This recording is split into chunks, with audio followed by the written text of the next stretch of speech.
Step into Value Zone. Value Zone. Hypermart. Patancheru.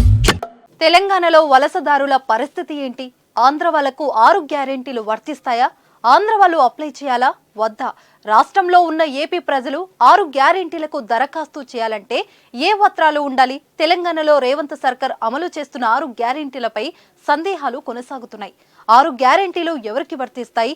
ఎవరు అర్హులు, ఎవరు అనర్హులు అనే దానిపై కొంతమందికి ఇంకా క్లారిటీ రావడం లేదు. ఏపీ నుంచి తెలంగాణకు వచ్చిన వారు కాంగ్రెస్ పథకాల తమకు అందుతాయో లేదో అన్న డైలమాలో ఉన్నారు.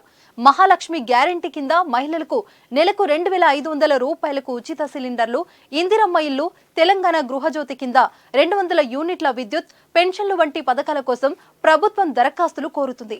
ఒకే ఒక్క దరఖాస్తు ద్వారా 6 గ్యారెంటీలకు అప్లై చేసే అవకాశం కల్పించింది.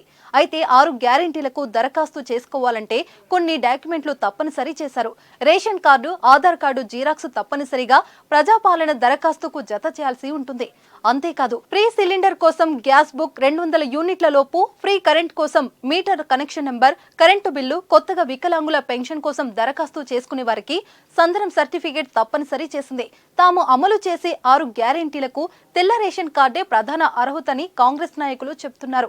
చాలా మంది ఏపీ ప్రజలు హైదరాబాద్ వంటి ప్రాంతాలకు వలస వచ్చి కొన్ని ఏళ్ల నుంచి ఇక్కడ స్థిరపడ్డారు. వారికి ఏపీలో రేషన్ కార్డు లాంటివి ఉండగా తెలంగాణలో ఆధార్ కార్డులు కలిగి ఉన్నారు. అలాంటి వారికి పథకాలు వర్తిస్తాయా లేదా అని సందిగ్ధంలో ఉన్నారు. ఇప్పటికే రేవంత్ రెడ్డి సర్కార్ చేపడుతున్న ప్రజాపాలన కార్యక్రమంలో 6 గ్యారెంటీలకు పలువురు అప్లై చేసుకున్నారు. అయితే కొంతమంది మాత్రం తమకు పథకాలు రావని పూర్తిగా అప్లై చేయడం లేదు. మరోవైపు రాష్ట్రంలో అర్హత కలిగి ఉన్న ప్రతి ఒక్కరూ 6 గ్యారెంటీలు పొందడానికి దరఖాస్తు చేసుకోవచ్చని, సంక్షేమ పథకాల అమలులో ఎలాంటి రాజకీయ విపక్షణతకు తావులేదని, అర్హులైన ప్రతి ఒక్కరికి 6 గ్యారెంటీలు ఖచ్చితంగా అందిస్తామని రేవంత్ సర్కార్ హామీ ఇస్తుంది. ఏపీ వాళ్ళు ఎక్కువగా నివసించే హైదరాబాద్ లో ఆధార్ నమోదు సంఖ్య భారీగా పెరిగిపోతుంది. ఇలాంటి పరిణామాల మధ్య వలసదారులకు 6 గ్యారెంటీలు అమలు చేస్తారా అన్నది చూడాలి.